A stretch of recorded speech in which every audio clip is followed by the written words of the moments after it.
All right, going live in a second here. And we are live. All right, guys. Welcome to WMMA Report, episode number 22. So we'll start off with a little bit of news, fight results from this weekend. Then we'll go into some news, and then we'll go into upcoming fights. I think there's only one big fight that I can name this weekend, followed by a bigger weekend next. And then after that, we'll go into some discussion. 1 second, guys. I forgot to turn off my TV. Let me turn it to mute real quick. Be right back.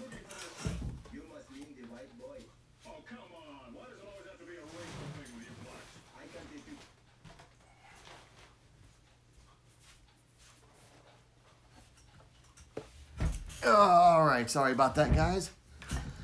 Got to turn off the TV before I started. Okay, so fight results. We'll start with Friday night, and then we'll go through the rest of the weekend. So, Combate Americas 33 at 115 pounds. Marisol Ruelas climbed to 1-1 when she defeated Corey Ward, who fell to 0-4 via submission due to rear naked choke. 2 minutes, 59 seconds of round 2. I have not watched that fight yet. Last week's Combate was weird. I was trying to watch it, but then they started showing us some amateur fights, and then they went into the main card, and then they did half the prelims as the post-lims, so I quickly lost interest. Then Bellator at 145 pounds, Janae Harding defeated Marina Maknatkina via unanimous decision at Bellator 219. That was an interesting fight. Maknatkina was very submission hungry and was going for them, but was just Janae Harding now pretty much out-grappled her and definitely was, I thought, winning on the feet. And then early Saturday morning in Korea, Double G FC2 at 125 pounds, Shizuka Sugiyama defeated Chanmi John via unanimous decision. That fight, they finally put it up on YouTube. I'm going to probably watch it after this stream's done and try to do a video for it tonight. From what I read in an article, John, who was climbing up in weight from straw weight, and from when she competed in the UFC, she actually came in heavy and was being deducted like 2 points each round. And then, but she didn't need it at all because Sugiyama just was vastly more experienced fighter and out-grappled her, I believe, was what I read. So I'll check that out and see if I can get a review out for it. And then Saturday night, UFC ESPN2, aka UFC Philadelphia.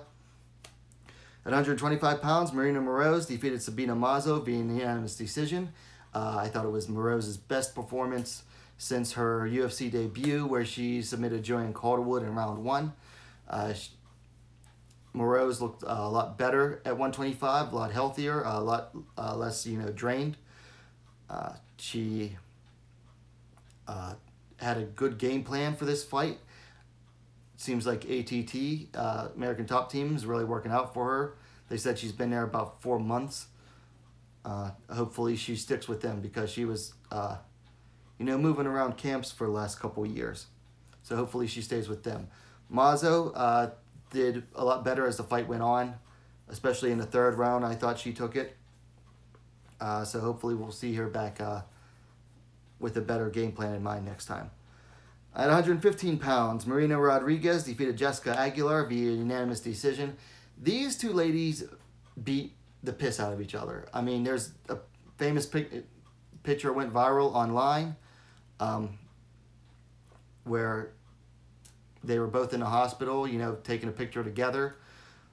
Rodriguez had a splint on one arm. The other arm was in, a cravat. And Aguilar had, her nose was being held together by cotton. So it was a very good fight. Marina Rodriguez looking like a lesser version of Joanna Jędrzejczyk, but still that was made for an exciting fight. And then at 115 pounds, Michelle Watterson defeated Karolina Kowalkiewicz via unanimous decision. I've already talked on this fight twice already. I think it was the best Watterson we've seen. I also think it was the worst Kovalkiewicz we've seen. Michelle Watterson once thinks that she is deserving of a title shot off of this win. I disagree. And that's speaking as a fan of hers for about 10 years now. And then Sunday morning, one championship, a new era. At 115 pounds, Mei Yamaguchi defeated Ksenia Lachkova via submission due to armbar at 3 minutes 18 seconds of the third round. A very good fight, I thought. Lachkova was doing well early in the fight, keeping the much shorter Yamaguchi at range with her long jab. Yamaguchi, though, kept finding ways to get in, land her overhand right, and get the takedowns. By the third round, she started, really shooting in and landing the overhand right enough to the point where when she went for a takedown, it wasn't even set up, and she was able to get it. And that's when she converted. I believe that was the takedown where she got the armbar off of. And then at 125 pounds for the title fight, Jingnan Zhang retained her title, defeating the 115-pound champion Angela Lee via TKO due to body kicks and punches at 1 minute and 37 seconds of round number 5. Fight of the weekend, as far as the ladies are concerned, but this is a possible fight of the year contender. Awesome fight. First time I viewed it, I thought it was mostly domination through the first 4 rounds by Angela Lee, and then, but upon second viewing, it was actually a lot closer.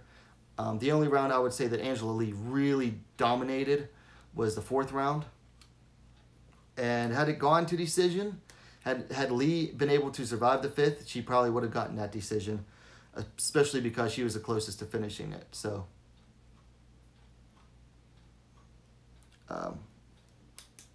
Awesome fight, guys. Just awesome fight.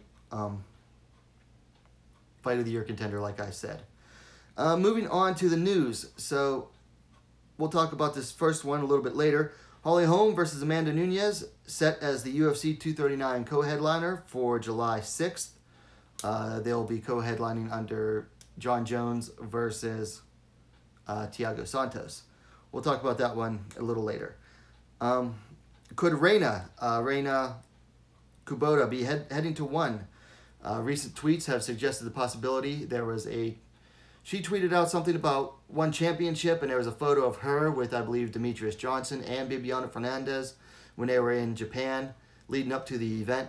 Got some training in together, and then Chatri Sityoton said, I hope, something about, I hope, Demetrius and Bibiano convince you to pursue your dreams. See you soon. Reina very well could be headed to 1 championship. I mean, she's not going to win a title over in Ryzen. I mean, there's no way she's beating Ayaka Hamasaki. She could very well fight for a kickboxing title in 1 championship or MMA. I don't think she'd win the MMA title. She could very well win the kickboxing title against Stamp Fairtex. Then undefeated Kazakhstan flyweight prospect 6-0 Maria Agapova is scheduled to compete on Dana White Tuesday Night Contender Series in July. Also scheduled for Season 3 of that same show will be Invicta FC veteran Callie Robbins at 6-2. I like the series. I think one thing I don't like about it, though, is just how overblown the winners on that show get when they're signed to the UFC. I mean, they seem to get an even bigger push than the Ultimate Fighter winners anymore. I mean, it does produce good contenders, but man, they all seem to get like the biggest push ever. Also, news. Tanya Evinger versus Lena Landsberg has been added to UFC Stockholm on June 1st.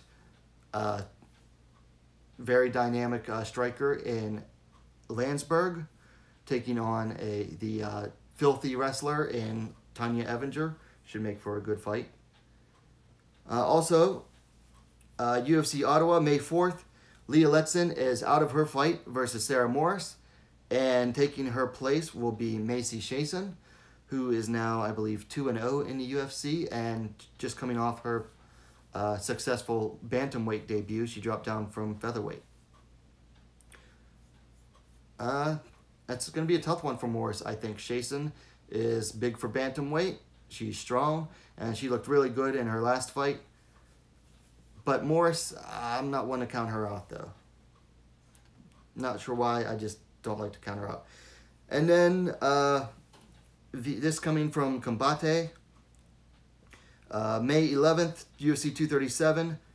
Jessica Rose Clark is out, and Toledo Bernardo will now face Melissa Gatto at UFC 237 in Rio.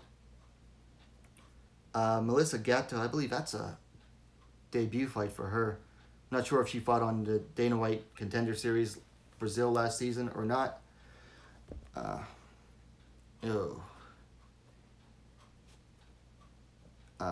So that's it for the news, guys. So, okay, so Holly Holm versus Amanda Nunes. I had done a whole discussion topic last week on who she could possibly face with her new contract. Little did I know that during my prep, within a half hour of before starting my stream last week, that fight had been announced. So, egg on my face, right? Made me look like a dumbass. Let's see in the chat. Johnny C. Major. Good night, Sweet Nunes. Good night. Ooh. Bold prediction, Johnny. Bold prediction. So, now that I did a little bit of thinking, and thanks to Arius on the Sherdog forums, this fight is actually a little more interesting than I first thought. Because Holm and Nunes have a lot of opponents in common. Rousey, Tate, Shevchenko, Pennington, Cyborg, and Darandami. So that's like 6 of them. And let's see. Other than Valentina, Nunes wrecked them all pretty much with ease. Whereas Holly only has wins over Ronda and Pennington. And the Pennington fight was a split decision. So that'll be an interesting thing. The big dynamic is going to be like Holly's volume, but Amanda Nunes has just looked almost invincible lately. I mean, she's been wrecking everyone. I mean, she's beaten everyone that Holly has lost to. She's beaten everyone that Holly has also defeated, except she's done it even better and faster. So it'll make for an interesting fight. It'll be Holly's volume striking versus Nunes's,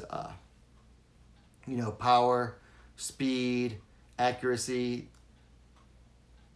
Holly hits the air a lot, so I think it'll be an interesting fight. I mean, my early pick is Nunes. It'll be interesting to see, if she gets the finish. I think it could be more in the early rounds.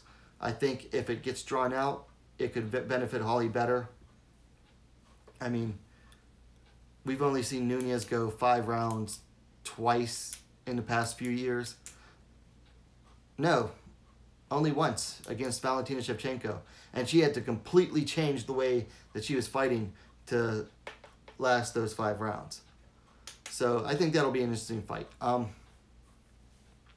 other discussion topic I want to talk about, I always manage to make these shows go fast. I guess I talk too fast. What is next for Angela Lee after being defeated by Jin Yan Zhong? So most likely, I think she goes back to 115 pounds. Question is, who does she face there? She's beaten most of the decent fighters there, and some of the people that I thought could have been built for a contendership have lost. The one Indonesian girl, whose name escapes me at the moment, lost recently. I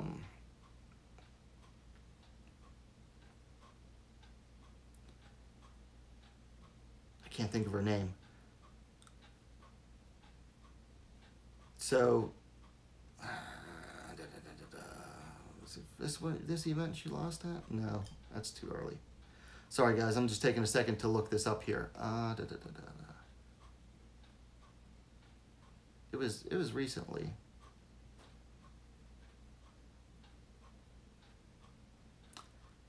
Gian Radzuan. I thought Gian Radzuan could have been a possible contender. You know, she's 4-0, but then she fell to Gina Inion, and Gina Inion, I think, was coming off of several losses leading into that fight. So, she's coming off a loss to Estela Nunes. So Gian Radzuan is out. Who else? Rika Ishige, she keeps losing. I mean, she just lost to a debutante. That was Clash of Legends. It's called Greatness. Let me see. There's a couple women's fights recently.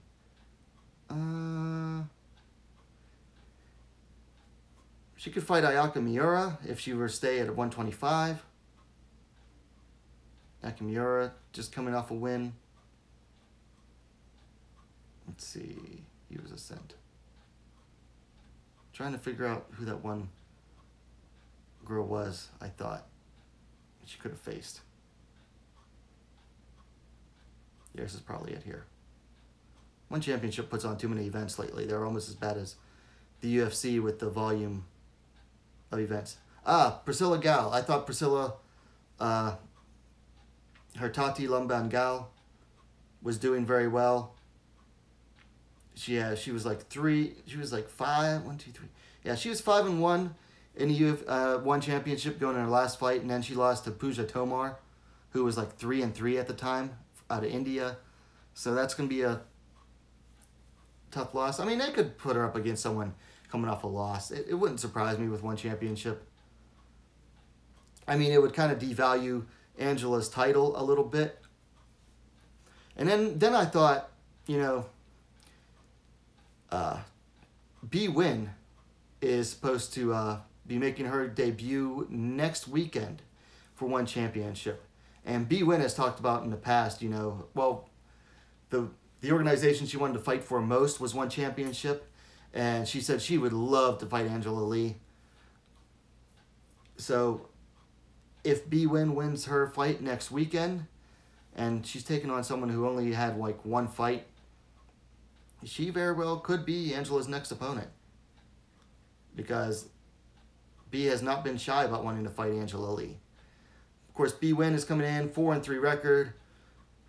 She's coming off a loss to Jamie Henshaw back in July of last year. But that's an outside organization. If she wins and gets a good win in her one championship debut, that could very well be next for Angela Lee. And finally, one thing Chatri Sityotom mentioned was that Zhang Jingnan talked about possibly going down to 115, and they could have the rematch there for Angela's title. I'm not a big fan of that. I mean, we've already seen that fight.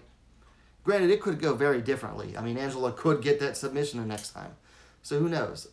But I'm not so big fan of a rematch right away, especially at going down to Angela's weight at 115, or her weight class at 115.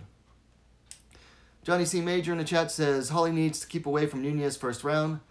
Then she will have chance to get some ground game. That is while Nunes will lose her gas.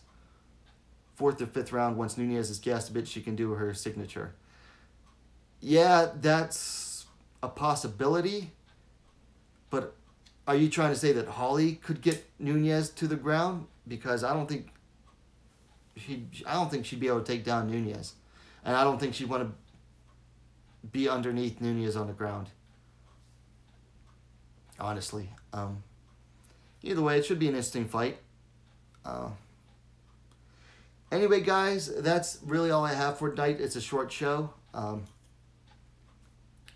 But, you know, I already went over a lot of, not a whole lot of news this week. You know what? Before I forget, we do have a fight coming up this weekend. UFC 236, flyweight division. Poliana Batalio coming in 7-2. She's moving up to flyweight after a win or down in strawweight, which is unusual. Usually people lose a bad fight and then they change weight class. She'll be taking on Lauren Mahler, 5-1. So Batalio is coming off. Oh, I'm sorry. Battaglia is coming off a loss. She lost to Cynthia Calvillo by rear naked choke. And then she'll be taking on Lauren, the Princess Tiger Mahler, who's coming off a loss, excuse me, to Yanan Wu via armbar submission. That was at UFC Beijing back in November, I think. Should be an interesting fight. You know, I can't remember Mahler's previous fights. Battaglia, obviously very dangerous on the feet. Does you know, she got that body punch submission or body punch knockout win over, or was it a kick? I think it was liver kick knockout win over Sherry Kondo. So Mahler will have to watch out for that. Anyway, guys, that's really all I have for tonight. I know it's a short show. Sorry about that. But, oh, before I forget, and I will do a video for it in a few minutes after I'm done with the stream. But we have reached our 200 subscriber goal, which means we will be doing a giveaway. It was a UFC Invicta FC33 poster. It's out of my reach right now. It's about yay big. So I entered every subscriber whose name is in the public, whose name is made not hidden. You have to go to your settings on YouTube and change your subscriber settings to make your subscriptions public. I took all those people's names and entered them into a random generator and selected a winner like a little bit before the show started. Congratulations to Ryan Von Doom. That's Ryan, R-Y-A-N-N, 2 N's, Von Doom. Ryan, I will give you till Sunday to get in contact with me. You can contact me either through YouTube in the comments down below. You can also contact me via Instagram at LETO1776, or you can contact me via Twitter at WMMA now. Ryan, I'll give you till Sunday to contact me, and then I will draw a new winner. So congrats to Ryan. And then finally, one segment I want to do. I did it once before, and I mean to do it more often.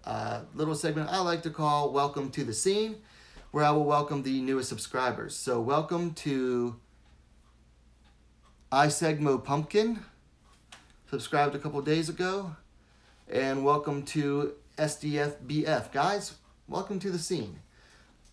That's all I have for you guys. Thank you, and what are you waiting for? Subscribe to WMMA Scene Now, the best, fastest growing women's mixed martial arts dedicated platform on YouTube. Guys, have a good night.